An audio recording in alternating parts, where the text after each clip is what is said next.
បាទសួស្តីអ្នកទាំងអស់គ្នាបាទណែបាទនេះសុខសប្បាយទេទេបាទណែបាទ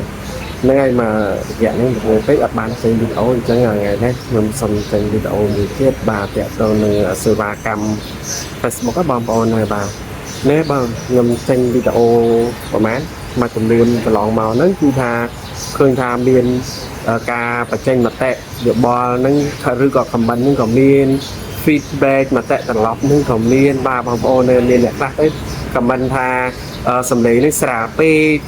មិនញឹមមិនអីចឹងណាបងប្អូនហើយគឺមានជាច្រើនទេបងប្អូនហើយមានអ្នកខ្លះហ្នឹងប្រឹក្សាយោបល់ដែរបងប្អូនហើយបាទខ្ញុំសប្បាយចិត្តមែនទែនបងប្អូនបាទហើយបាទបានពួកគាត់នឹងបញ្ចេញគេហៅថា comment ឬក៏ feedback មកខ្ញុំចឹងណាបាទអ្វីក៏ខ្ញុំចូលដែរបាទបងប្អូនមានតែល្អមានតែអាក្រក់អីចឹងណាបងប្អូនខ្ញុំសប្បាយចិត្តមែនទែនបាទប៉ុន្តែជាពិសេសអ្វីដែលគួរឲ្យចាប់អារម្មណ៍នេះគឺមានអ្នកសួរថាតើធ្វើឲ្យជោគជ័យបានយកលុយឬក៏ដោតទងឲ្យបានយកលុយនេះតើម៉ូតូលោកប្អូនឬក៏ឡានរបស់លោកប្អូននឹងចាក់ទឹកឬមួយក៏ចាក់សាំងទេបងបាទសំណួរនេះពិតជាចាក់ដោតមែនទែនបងប្អូនបាទដែរបាទអញ្ចឹងខ្ញុំបញ្ជាក់ហើយបញ្ជាក់ទៀតបងប្អូនគឺថាធ្វើឲ្យជោគជ័យបានយកលុយបងប្អូនគឺខ្ញុំនៅតែប្រកាន់គោលការណ៍នឹងដដែលទោះបីខ្ញុំលក់ម៉ូតូដើម្បីបន្តនិរន្តរភាពការងាររបស់ខ្ញុំនេះគឺខ្ញុំនៅតែធ្វើបាទទោះបីខ្ញុំត្រូវដើរទៅធ្វើការខ្ញុំធ្វើដែរបាទដើម្បីបំពេញមហិច្ឆតានៃស្ដីស្រមៃរបស់ខ្ញុំបាទបងប្អូននេះបាទបងប្អូននេះគឺថាសេវាកម្ម unique តែម្ដងបងប្អូននេះបាទអញ្ចឹងជាងគ្រប់គ្នាឲ្យខ្ញុំសូម promotion សេវាកម្ម Facebook មួយទៀតតាក់ទងនឹង Rise Manager បងប្អូនឬក៏ MMO ហៅថា RM នឹងបាទ RM នឹងមកពីពាក្យថា Rise Manager បងប្អូនបាទ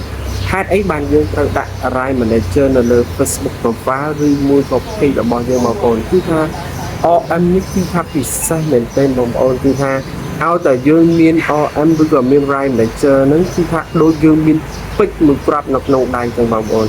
ហេតុអីបានខ្ញុំហ៊ាននិយាយចឹងគឺថាគឺយើងការពារទៅលើ content របស់យើងដែលយើងបានផុសដែលយើងបានផ្សាយទៅបងប្អូនគឺថាគឺយើងការពារវាគឺយើងអាចប្រមូលលុយពីវាបានបងប្អូនបានន័យថាយើងប្រមូលលុយវានឹងមិនត្រឹមតែជា content របស់យើងទេអ្នកខ្លះនឹងទៀតសោតនេះគឺថាយកអា Rise Manager ឬក៏ RM នឹង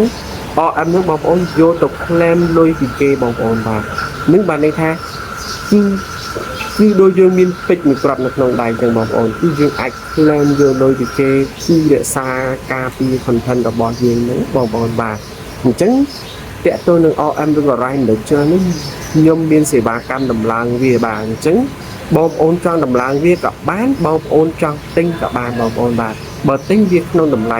រៀងថ្លៃបន្តិចបាទបងប្អូនអាចថាខ្ទង់ K អញ្ចឹងបាទ K នេះបានន័យថាពាន់ណាបងប្អូនបាទប៉ុន្តែបើសិនជាបងប្អូនដំឡើងខ្ញុំមានសេវាកម្មដំឡើងគឺខ្ញុំយកពីថ្លៃទេបងប្អូនបាទណែអញ្ចឹងបើសិនជាបងប្អូនចាប់អារម្មណ៍បងប្អូនអាចឆាតមកខ្ញុំតាម inbox នៅក្នុង Facebook នឹងក៏បានតាម link Telegram account របស់ខ្ញុំក៏បានបាទបងប្អូនណែ